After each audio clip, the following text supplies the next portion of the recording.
Did you know that the average American has 27 online accounts that require passwords?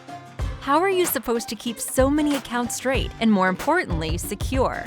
Account security always starts with your password selection. Never use obvious passwords like password or 1234. Using special characters, numbers, capital letters will make it harder for fraudsters to crack your password.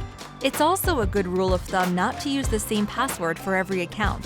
Think back to the average American with 27 accounts. Just one breach could put the other 26 in jeopardy.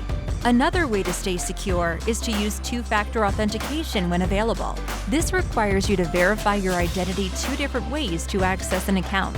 Setting up this feature may be as simple as adding a cell phone number or email address to your account.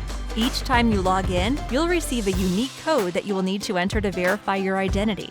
Now that you've secured your accounts with solid passwords and two-factor authentication, you're completely out of the woods, right? Not so fast. Your last layer of security should be presence of mind. Never share passwords with untrustworthy people or access important accounts while on a public, unsecured network. Finally, don't forget to change your passwords on a regular basis.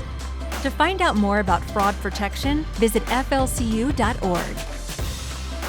Florida Credit Union. Member-owned, community-proud since 1954.